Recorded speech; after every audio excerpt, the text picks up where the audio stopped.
Good evening, everyone. Welcome. My name is Jeremy. I've been leading these sessions this month. This is our fourth of four.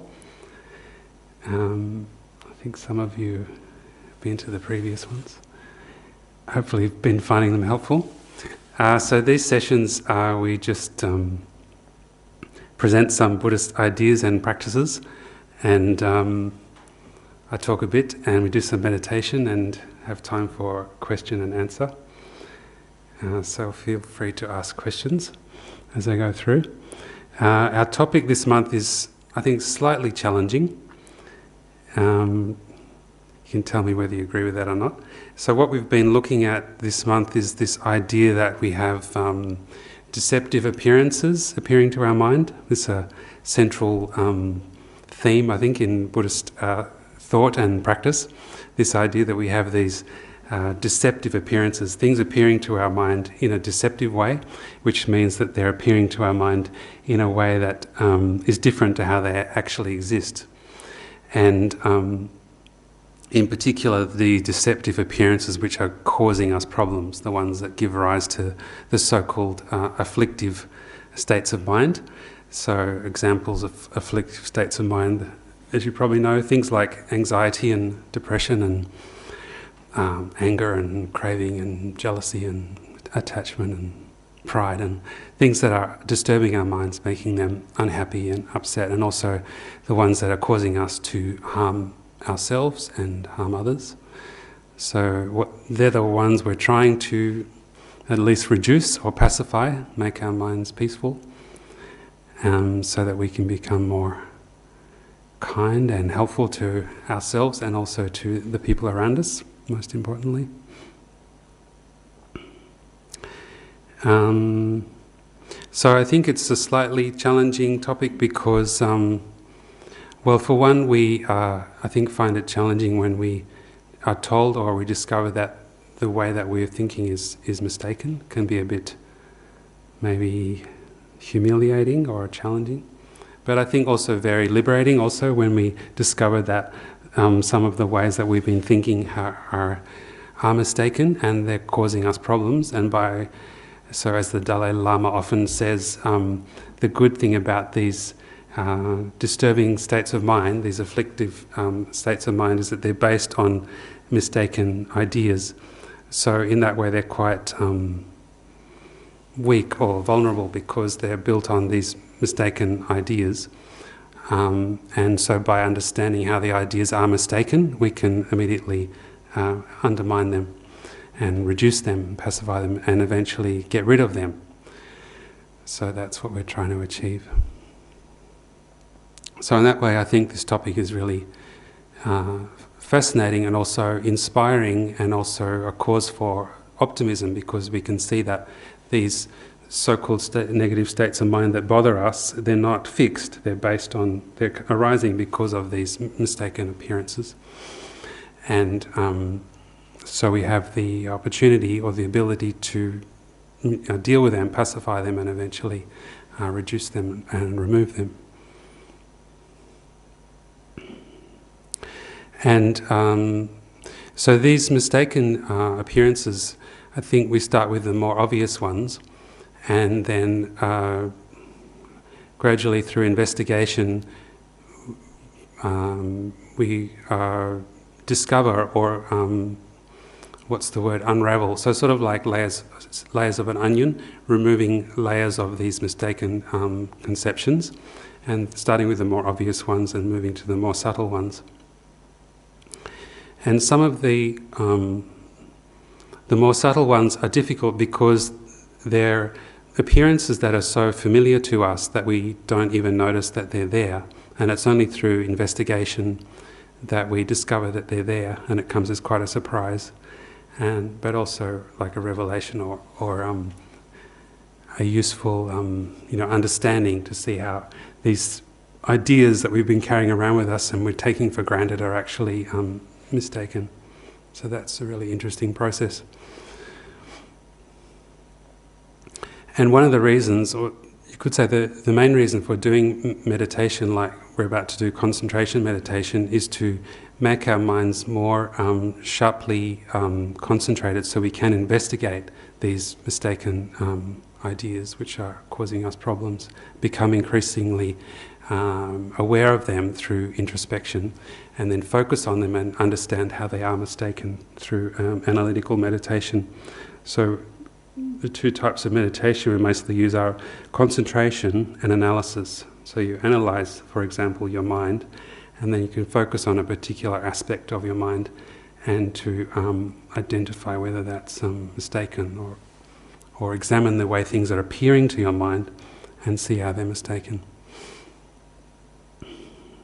So that's what we're trying to achieve. So we'll do some meditation now and develop some concentration, and then we can use that to do some analytical meditation. And the analytical meditation we'll do is on what's called dependent arising. So this means that things arising independent upon other things, as in like previous causes and conditions. So that's what we'll focus on using analytical meditation. Alright, so firstly, for meditation, as you're no doubt aware, helpful to sit in a comfortable posture. Helpful to have your back straight to stop you getting drowsy, because we're trying to keep our mind alert.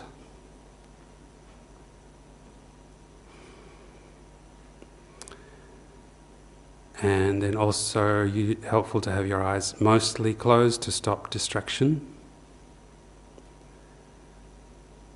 Also slightly open to stop drowsiness. Just let some light in.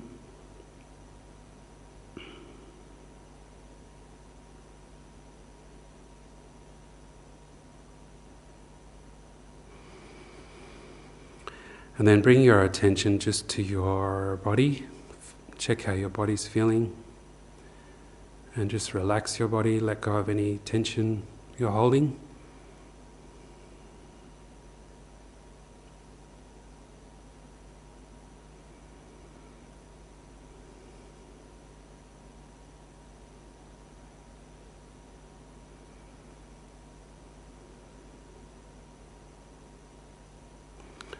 And then bring your attention to your breath and just observe your breath moving in and out.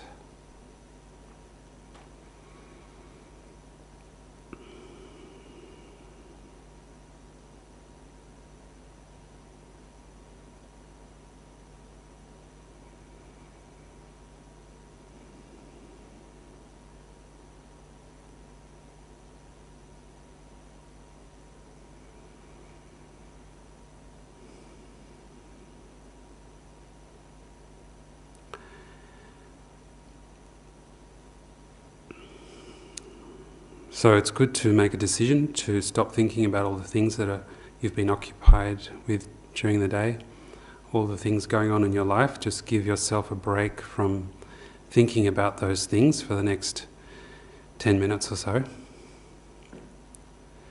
So this is like a rest or a holiday for your mind, to stop constantly jumping from one mental object to the other.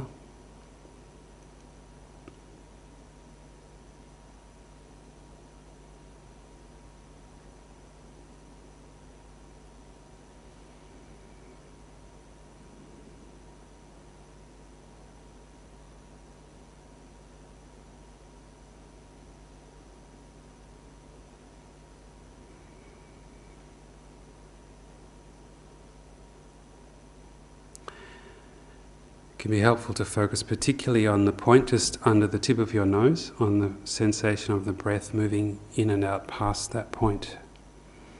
So that gives us a point of focus.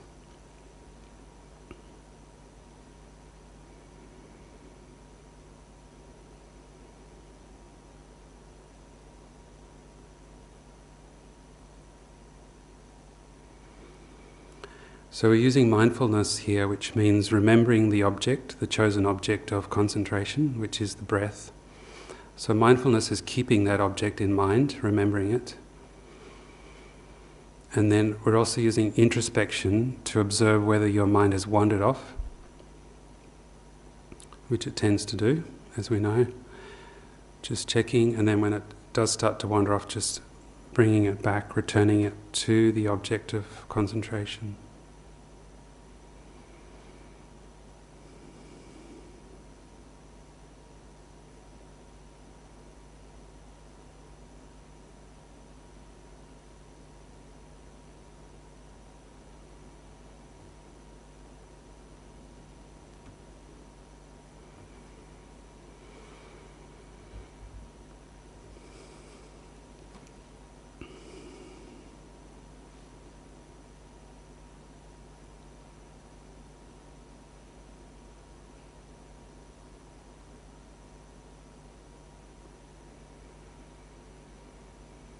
So when we're able to keep our mind just resting or placed on one neutral object like the breath, then we find it's like a restful state, relaxing, peaceful, just having a break from the constant discursive thought. So just allow your mind to rest on the object. So it doesn't require a lot of force just to place it there.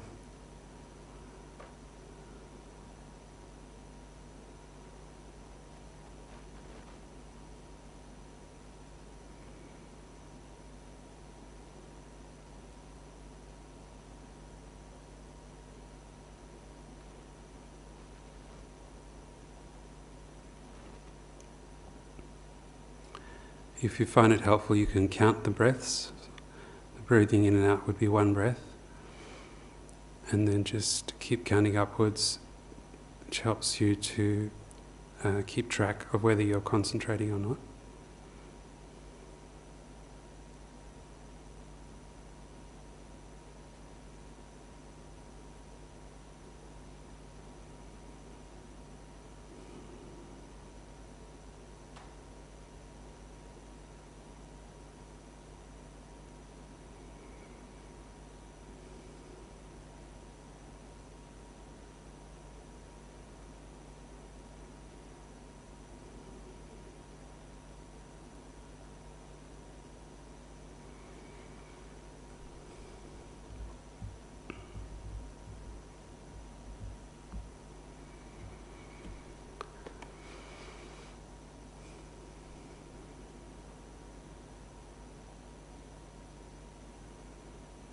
So just check if your mind has wandered off, and if it has, bring it back to that point. Just place it there, using mindfulness to remember the object of focus, and introspection to observe whether the mind is staying on the object or not.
Okay, so now that our mind has developed some degree of concentration, we can use that to investigate our mind and also the world around us. So as I said, this meditation we're going to do is on dependent arising, which means analysing how things on one hand appear to exist somehow independently, but are in fact arising in dependence upon their causes and conditions. So if we focus firstly on an object such as a flower, you imagine a flower, so you just bring maybe your favourite flower to mind, and so firstly examine that appearance of how the flower appears to your mind. And what we're trying to notice here is this appearance of the flower existing somehow independently. So when we think flower, it just appears, and we think the flower is there existing independently without, as in not depending on anything else for its existence.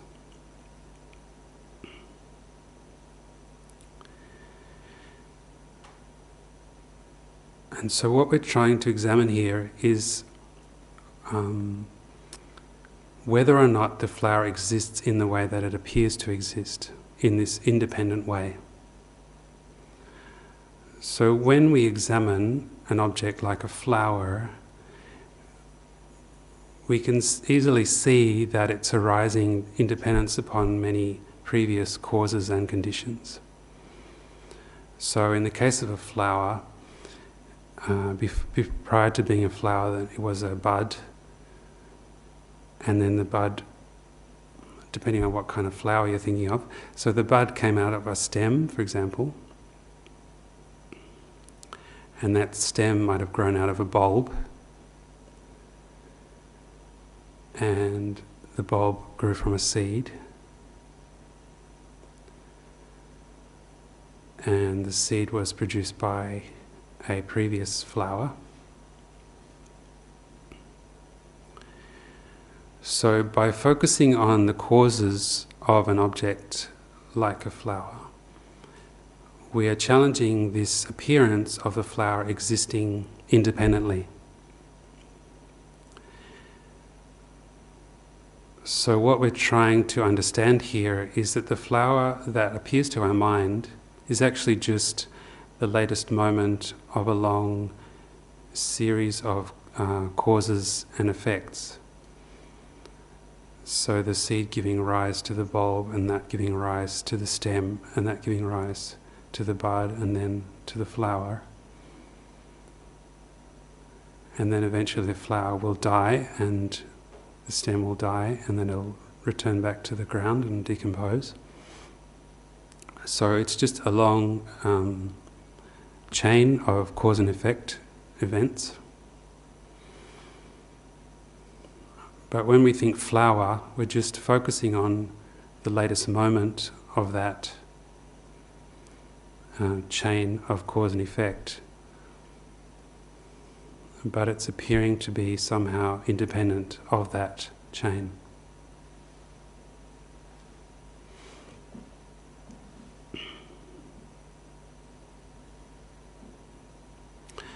So then we can apply the same analysis to all the other things in our lives. For example, our body. We think, my body. We tend to think of it as an independent thing, just appearing, existing, without depending on anything else.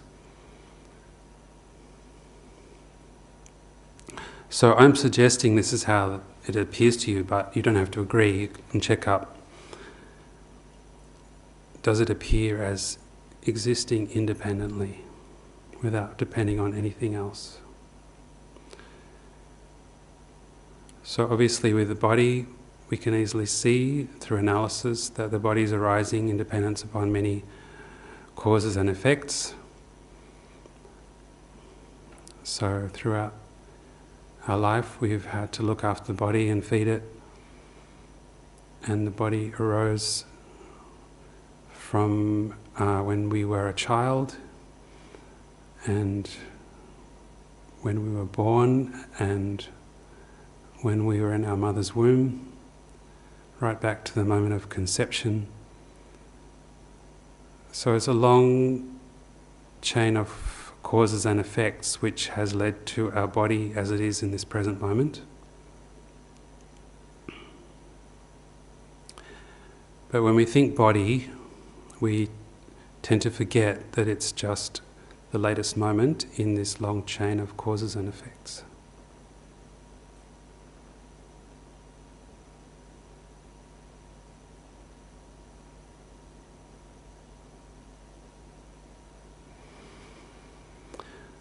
So you apply the same analysis to other objects in your life, such as your mind. So when we have something appearing strongly in our mind, like anger, feeling of dislike or frustration, or wanting to lash out at someone, feeling angry towards them for something they've done, feeling frustration. So that state of mind is appearing strongly as independent. Or is it? Check up, see how it appears to your mind.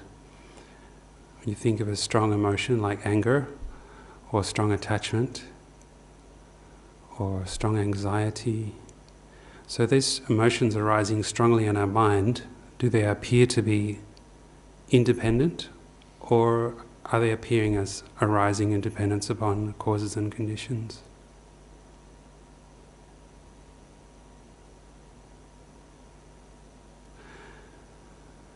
So what we're trying to do here is break down this solid appearance of things existing somehow independently, concretely, existing from their own side.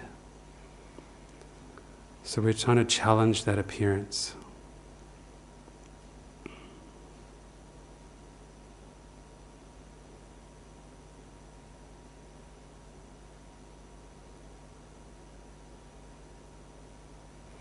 And we extend this out to all the other things in our world, our friends, family, all our possessions, the world around us, the physical environment, natural environment. So all of these things are arising from a long chain of causes and effects. They're just the latest moment in a long series of cause and effect events. So in that sense, they are not existing independently from their own side. They're just produced by all these previous causes and effects.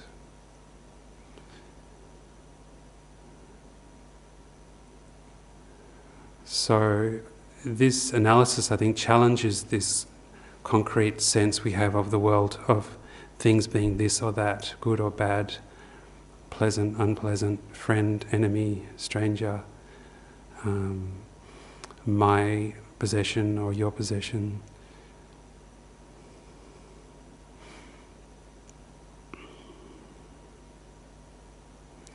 So the purpose of this analysis or this meditation is to give rise to that understanding that things are all arising in dependence upon their previous causes and conditions.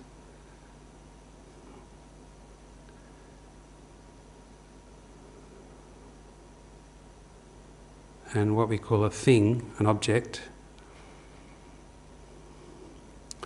is just the latest moment in that cause and effect sequence.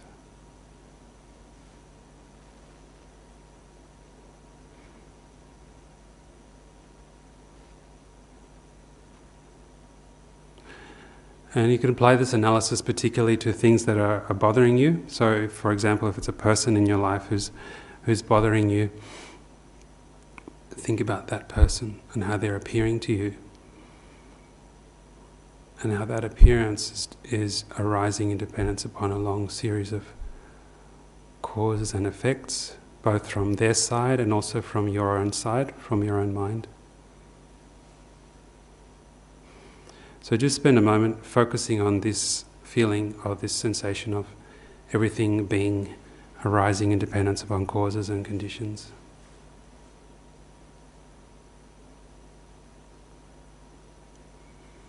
Just use your concentration to focus on that feeling or that understanding.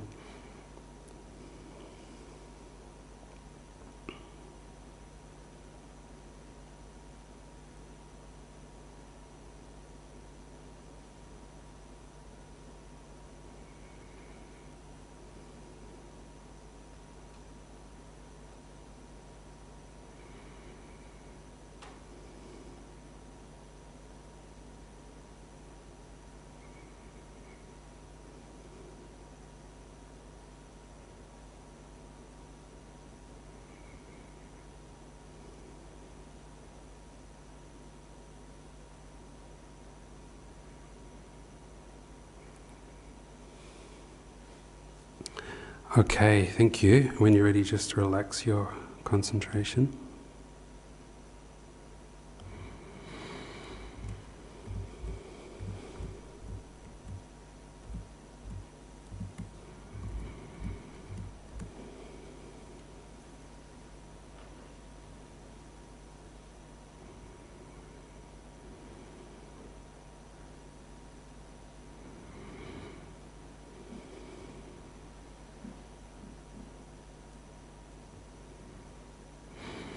Okay, how did you go with that? Any thoughts or comments or questions on that? I was curious about, I don't know, being deterministic, or whether Buddhism is sort of fatalistic or whatever. Law of mercy, cause and effect, and we don't really have a say in it. Yeah, that's a good question. Is there such a thing as free will, do you mean? Yeah. Yeah, that's a age-old debate in philosophy, isn't it? So I think the Buddhist answer, at least one Buddhist scholar said to me, the Buddhist view would be that within predetermination there is free will, and within free will is also predetermination. So I think you'd have to say the Buddhist practice is certainly premised on the fact that we have the ability to become free of these afflictive states of mind.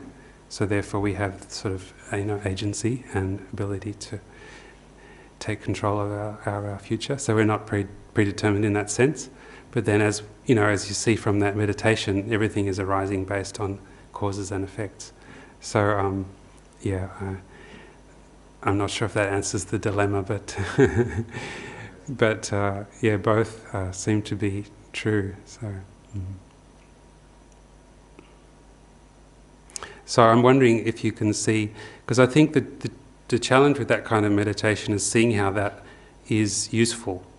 I mean, you sort of think, oh yeah, okay, I can see how things arise from causes and effects, but so what? Like, how does that help me? And so the point here is that by grasping at independence, we're actually creating problems for ourselves. So how does that create problems for ourselves? So if you think of these so-called afflictive states of mind, like anger, something that's disturbing your mind, anxiety, depression, whatever, think about how that's arising in dependence upon certain ideas, and what we're trying to identify here is whether some of the ideas that those are arising in dependence upon are mistaken or not. That's what we're trying to investigate. And so if you think of something like anger, as we were discussing last week, when you have a person, for example, that you're angry, feeling angry towards, the way they're appearing to you in that moment as somehow kind of solid, irritating or harmful or threatening person is the appearance of something being very solid and concrete, and a good word is reify. So we're making it more real than it actually is through projecting things like independence upon that. And also last week we were talking about impermanence impermanence and impermanence. So also, if you check up, you might find that you're projecting permanence onto that person in that moment. So again, don't take it from me. This is something we need to investigate. When someone is appearing in a harmful way, or we're having strong anger or aversion towards someone, are they appearing in some kind of permanent, as some kind of permanent entity? And when I say permanent in that context, I'm not saying that they're lasting forever. I just mean in those moments when they're appearing to your mind, they're appearing as some kind of unchanging unpleasantness about them, some kind of unchanging essence. That's the idea. And then, so based on projecting that kind of unchanging essence, independent, unchanging essence, then we project these sort of negative qualities, exaggerated negative qualities onto a person. Or the same with attachment, when we're strongly exaggerating the good qualities of somebody or something, and having strong grasping or desire for that person or thing.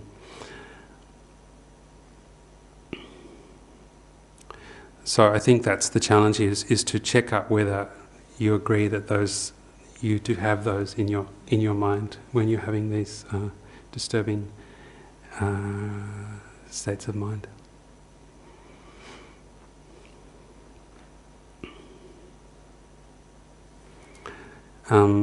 So I think that's something we need to check up through meditation, how things are appearing to us.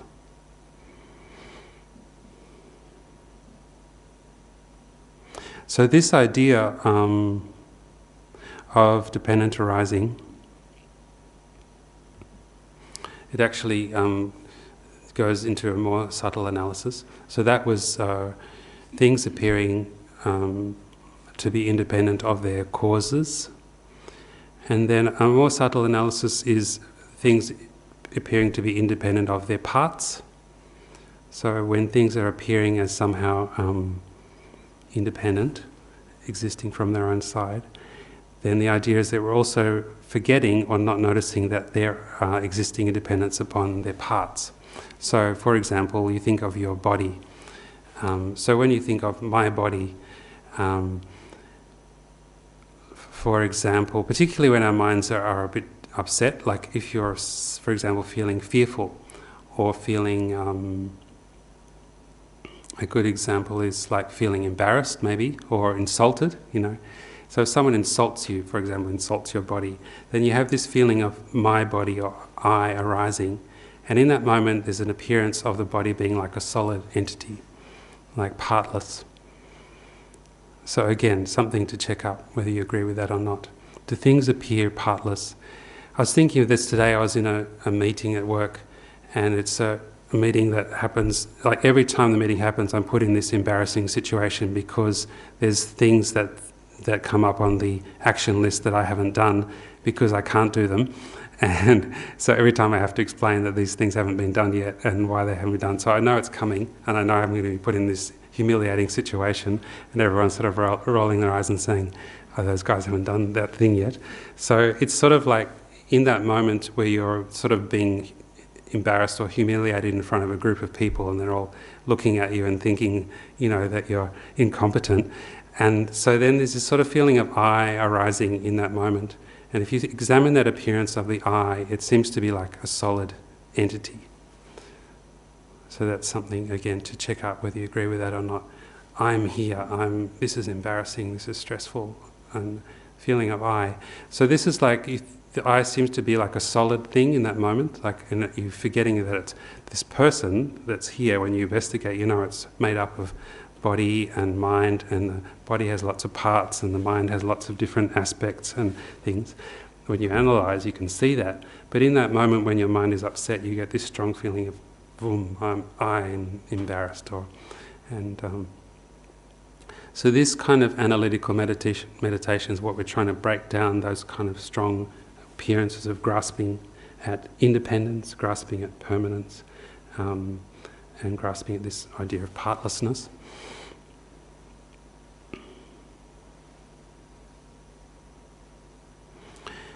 So, Yeah, so I'm a little concerned that this, you might be thinking, how is this helpful? So I'd be interested to hear whether you think it is helpful. But I think it's, the way this process works is firstly identifying the more obvious mistaken appearances. So the obvious examples that we were talking about a few weeks ago with like sense perceptions that are mistaken, like the example of the mirage. So we can see it's obvious that the senses are being deceived by the image of the mirage, even though we know that it's not water. It can still appear as water, and we can still, for example, like if we're thirsty, desire the water. And other ways that our senses are deceived. I was thinking the other day when I'm listening to my earphones, and when you turn on one, it sounds like the sound is coming from this side. But then when you turn on both, it sounds like the sound is coming from the middle of your brain. There's a very clear appearance of the sound coming from the middle of your brain, which is obviously incorrect because the sound is coming through your ears, but you have this strong appearance of the sound being there. So there's many examples you can probably think of when your senses are deceived. They don't necessarily give rise to afflictive emotions, but they are deceptive. So it's interesting just to use them as analogies or metaphors. And then we were talking about attachment and aversion. So again, I think that's something we can fairly clearly see, maybe through analysis. We see how our mind, with attachment, we're exaggerating the good qualities of something and projecting it onto that as maybe it's an object or a person. But then when we analyse, we can see that those projected good qualities can't be found because they're being projected by our mind. So an example is a person who we think is wonderful, and then someone else who dislikes them, or a person who appears wonderful one day and then not wonderful the next. So we can see how these appearances just are rising to our mind, and they're impermanent. So it shows clearly that the qualities of the beauty that we're projecting onto the object are not found from the side of the object, it's coming from our mind. But when we're perceiving them, they appear to be completely convincingly coming from the side of the object. So that's attachment. And that often leads to other problems such as disappointment or frustration when we've invested strongly in a person or a thing, and it turns out not to have those qualities that we had projected onto that. And the same with aversion, where we're projecting strongly negative qualities onto something, onto a person or an object, and then through investigation we find that they don't actually have those negative qualities we were projecting onto them.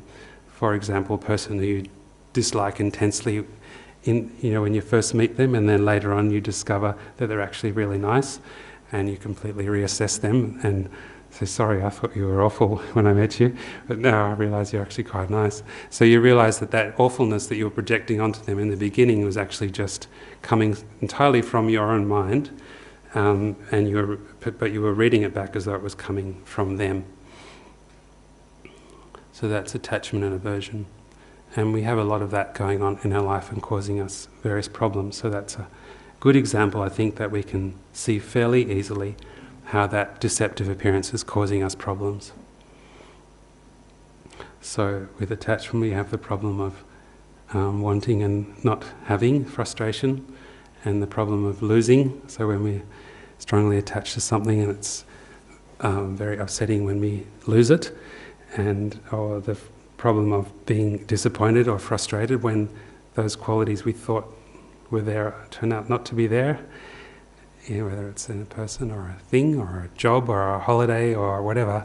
So we've projected strongly some quality onto that thing, and it turns out that it doesn't deliver on what we expected. So then we get disappointment and even depression. And then the problem of losing the object we're attached to. It causes us a lot of suffering, or even the fear of losing something that we're very attached to can cause a lot of anxiety You see people who are very attached to their partner, for example, and they're in a constant state of anxiety about them leaving or them losing interest, or you might have seen that in some relationships. So these are good examples of how these deceptive appearances are causing us problems, and also how they cause us to perform harmful actions. So out of attachment, if someone's threatening the thing that you're attached to, then you might harm them to hold on to that thing if they're getting in your way.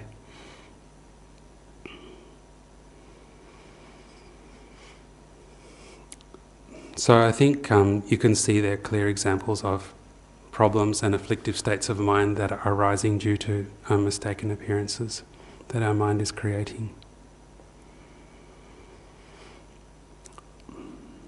And then, as we were talking about last week, the problem of grasping onto permanence. So permanence is a more, I think, subtle mistaken appearance. It's something that we may not be aware of until we really investigate.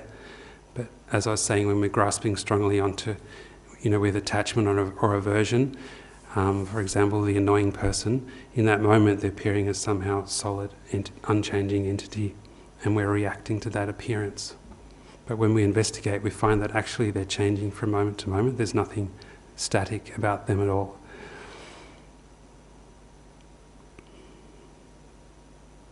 And then the more subtle analysis, as we just did, is with grasping at independence.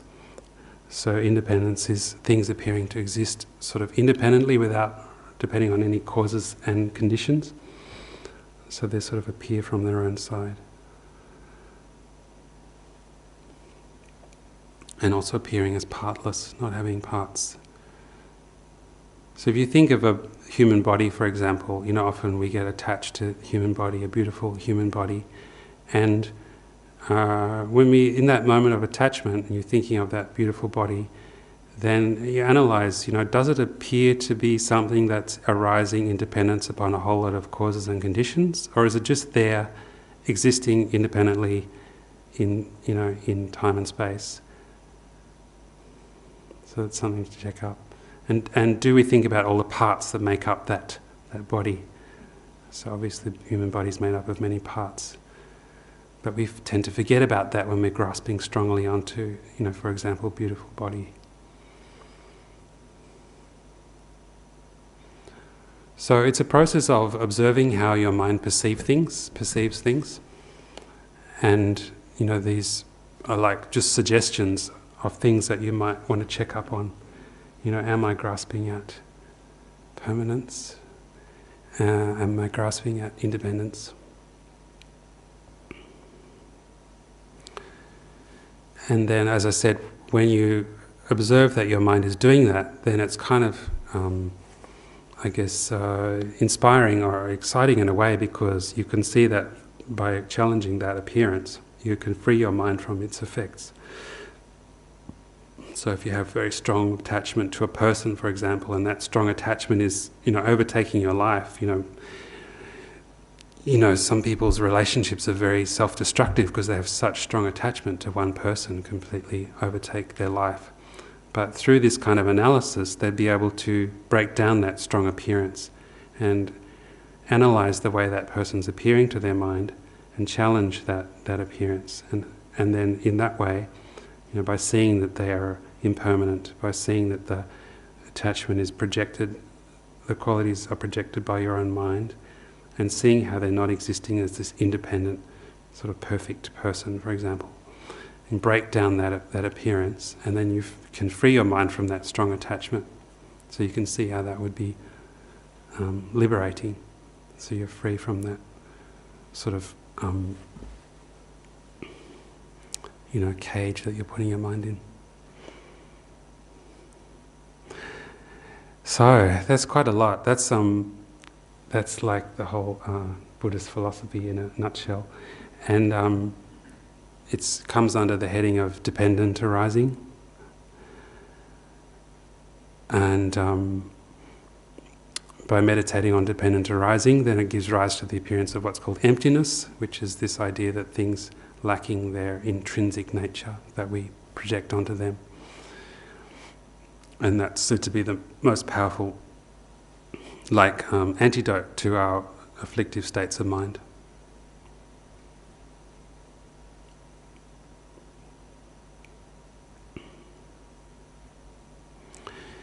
So, what do you think about that? That's quite a lot to take in. So mainly I just wanted to present those ideas and see what you think, and also just sort of find out whether you find them helpful and whether you can see that, or even also whether you agree that your mind is doing that, like grasping onto things like permanence and independence. Any thoughts? I've probably spoken enough. Feel free to ask any questions. Disagree? Feel free to disagree.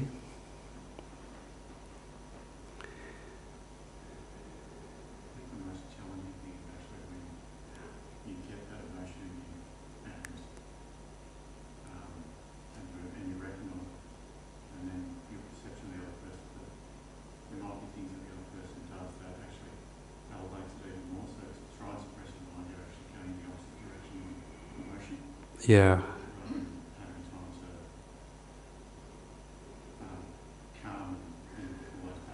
Yeah. Yeah. Yeah, that's a good point. Yeah. I've heard a few Buddhists say, they thought they were quite a nice person until they tried to become Buddhist, and then they realised that they're actually not nearly as nice as they thought they were. But I think it's probably particularly like when you're trying to train your mind, that we tend to be very maybe overreactive when the mind becomes negative, because we're sort of focused on trying to pacify these states of mind, and then when they come up, we go, oh no, I'm not supposed to be angry, I'm meant to do something about pacifying this, and then we put a whole lot of extra pressure on ourselves that wasn't there maybe before. And so I think that's something we have to be aware of. But I think maybe just observing the emotion is a really good practice, like not thinking that you have to do something about it, just observe it is really useful. And one of the benefits of that is it takes your mind away from the thing, like the annoying word that they've said to make you angry, for example, and instead of focusing on the annoying word or on the annoying person, you're just focusing on the appearance. You're like, okay, anger's arising, and that can be your object of meditation. And then also you can sort of analyse that state of mind and look at things like, we're just saying, is that person appearing permanently, independently, sort of analyse the experience. Yeah, so we don't have to sort of immediately jump on squash it, try and get rid of it. So, yeah.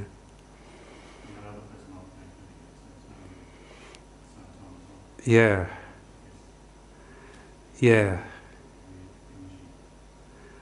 Yeah, so I think we try to make our mind as expansive as possible, look at the situation from 360 degrees or from a bird's eye view, and because normally in those difficult situations we're focused very intently on just one thing, like for example that annoying thing they just did, and how angry that's making me. Yeah, so sort of bring your mind, and that's why the practice of compassion is said to be very important, because it takes us out of that focus on me and you're hurting me and how dare you talk to me like that, and I'm gonna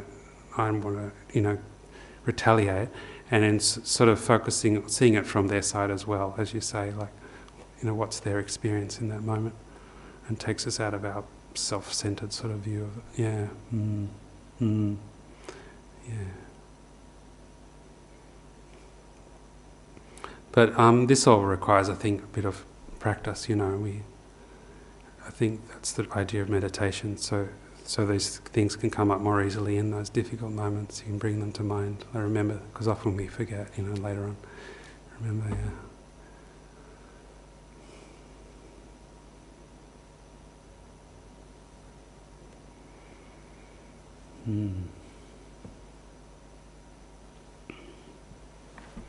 Yes. John. Do you think that there are situations where you can recognise that things are dependent arising, but still, not be able to prevent that afflictive emotion from coming up, when Yeah, I think the idea is that if we could see things in the way that existing in the way that they are actually existing, then our mind would be free of these kind of afflictive emotions. So that's kind of a basic idea, in Buddhism at least, and other meditation traditions. So the idea here is that these afflictions are arising because we're misunderstanding how things exist, and we're projecting things like projecting this kind of solidness onto things that don't have that solidness. We're reifying them.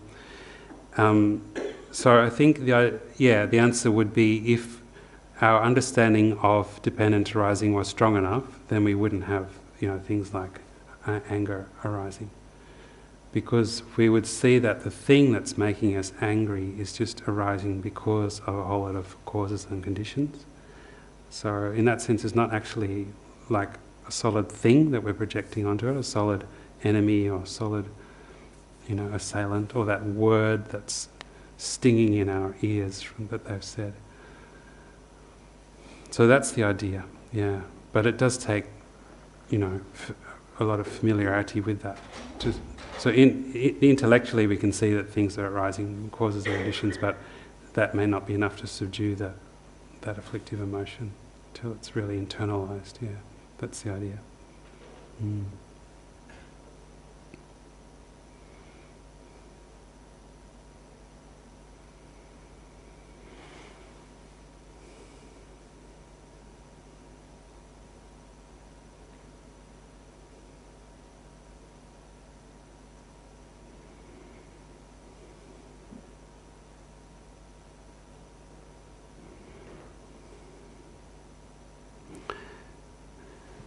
Yeah, so I think, I'm not sure you agree, we tend to, I think, put things into very, we tend to categorize things into fairly solid categories, I think. It's a way of, I guess a way of our coping with the world. For example, people, we tend to categorize the friendly group and the people that we don't really like, and then the sort of neutral group who we don't have a strong opinion about either way, and objects. And that doing this is actually causing us problems. Well, firstly, do you agree with that? Do you think that we do that? We have this sort of categorization going on in our mind, these sort of concrete categories, good and bad, nice, unpleasant, friend, not friend.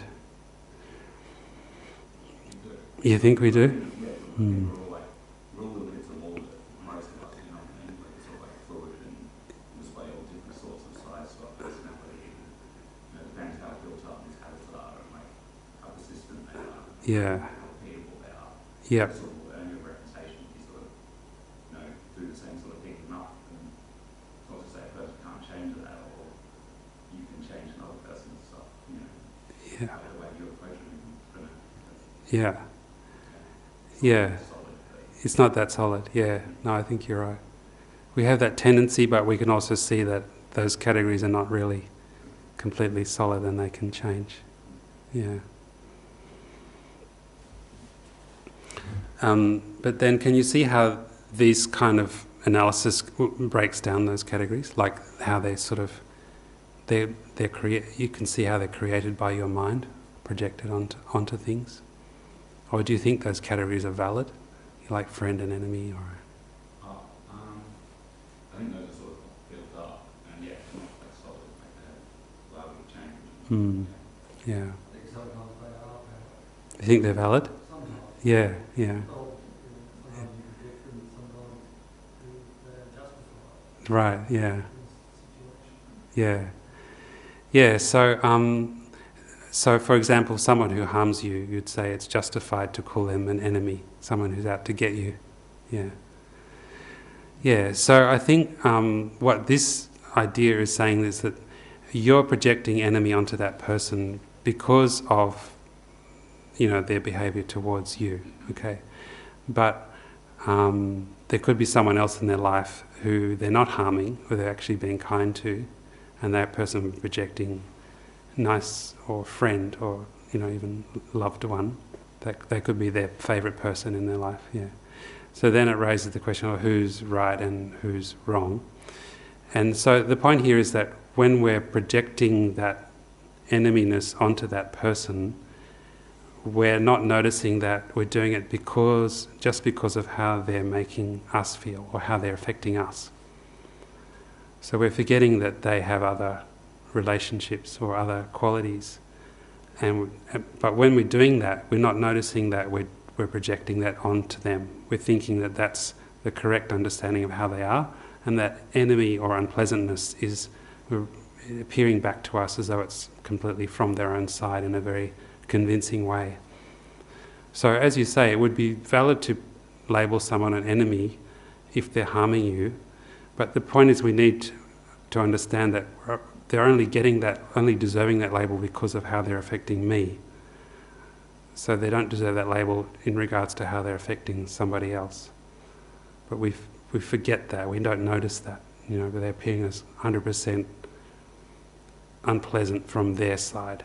So that's the point here, trying to notice that, how much of it is coming from our mind and how much is actually there. That's the point here. Yeah. If you see someone's potential, is that also a little bit like this? It's not a real thing yet. Can you elaborate? Just go on.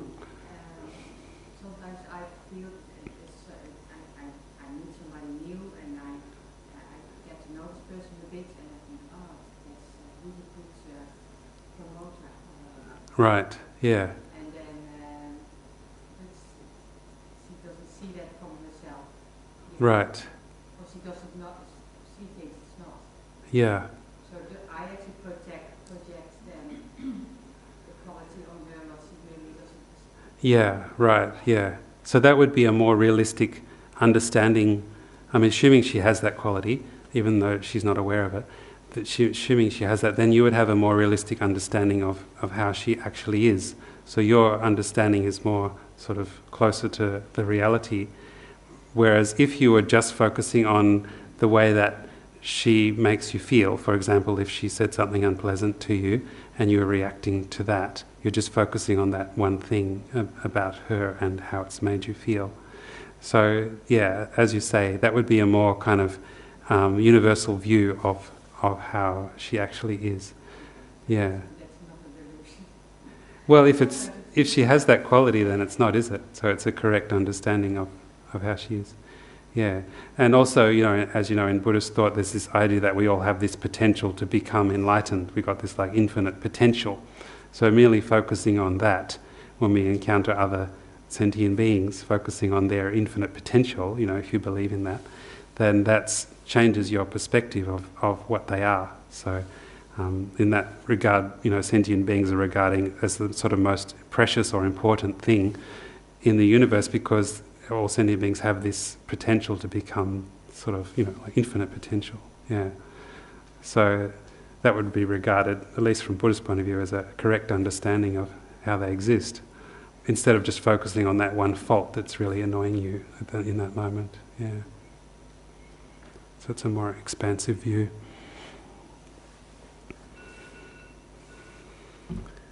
Yes, so thank you. That's quite a lot. I hope that wasn't too much.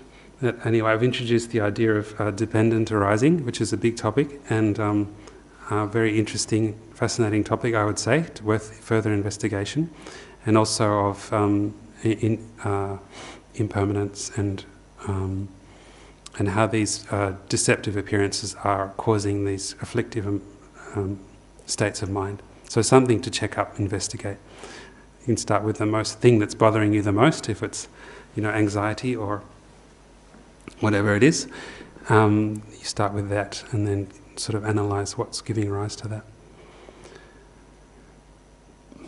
So that's what we're trying to do. So thanks for listening.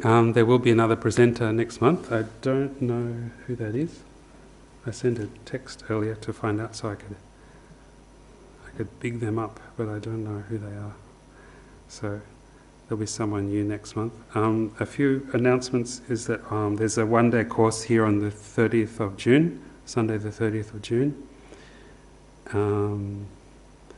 And on the 10th of July there's a big, what's called a Guru Puja for the Dalai Lama, 10 a.m. And on the 9th of July there is a, what do you call it, like a chanting practice on the 9th of July in the evening, Tuesday the 9th of July. So they're in the newsletter if you're interested in those. Thanks for listening, and please stay for tea in the dining room if you'd like to. Thanks.